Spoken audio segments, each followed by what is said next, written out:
Hi, I hope you guys all had a great Thanksgiving.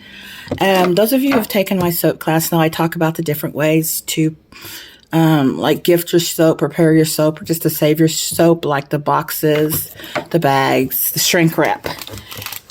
Shrink wrap is always harder for me to explain than just put it in the box. But Cheryl asked me if I would demonstrate how I shrink wrap my soap. So here are some of the African black soap I made. I made this a circular soap. Usually my soaps are rectangle, but I think it's good that I show the demonstration on the circular soap just to show how even though this bag is rectangular, it's going to shrink wrap to any shape. So even though I'm using a circle, it will be, you could still do it with a rectangle soap even which seems to make more sense because the bag's rectangle. This is a shrink wrap bag. I get them from Amazon. You can get them in smaller amounts, but I usually get like 500 at a time. So take the bag. And sometimes the bags, if your soap is like too big, you might just stretch it out a little bit. I'm wearing this compression glove. My mom gave it to me because over the Thanksgiving, I said that sometimes when I do repetitive stuff, my hands start to cramp. So she gave me one of these gloves. Excuse me, it's dirty because I've been working all day, but it's a compression glove. I'm just going to see if it helps. So anyway, put the soap in here, in the bag. And then I usually cut it to like 1/2 inch, like that. It doesn't have to be, in my soap classes, it doesn't have to be perfect, doesn't have to be precise. So this is a heat gun.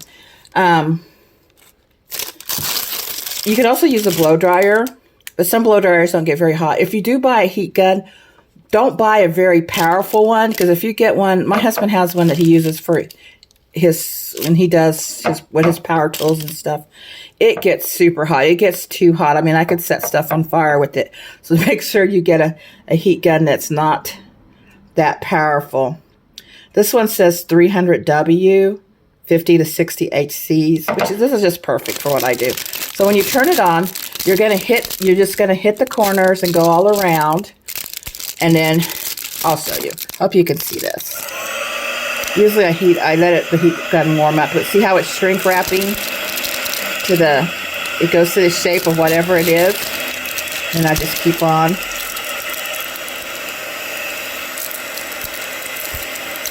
And you get these little pointy, hard corners. So what you do is just hit it with the heat till it gets soft, and just press it down.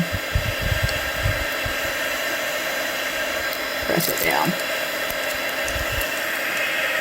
If your heat gun's too powerful, it's like when you're doing this, it causes the heat wrap to start melting.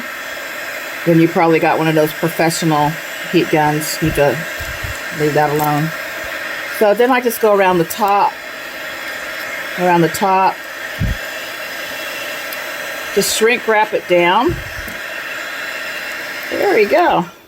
And it does leave a little end opening, which if you would have cut this bigger, you could have done that without leaving an opening, but I cut it to 1/2 inch because I want that opening, because if you've taken my soap class, the soap will still be curing, so that gives it some air to cure. Plus, especially if you're selling the soap, people can smell it.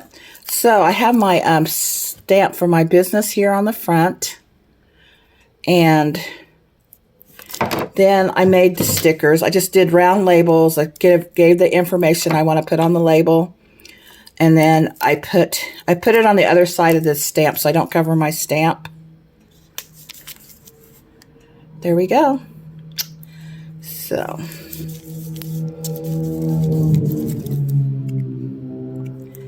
if you have any questions, just let me know. Let you know we have a soap class Sunday, which is full. I have 3 more till the end of the year.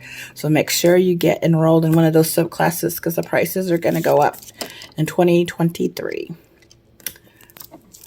There you go.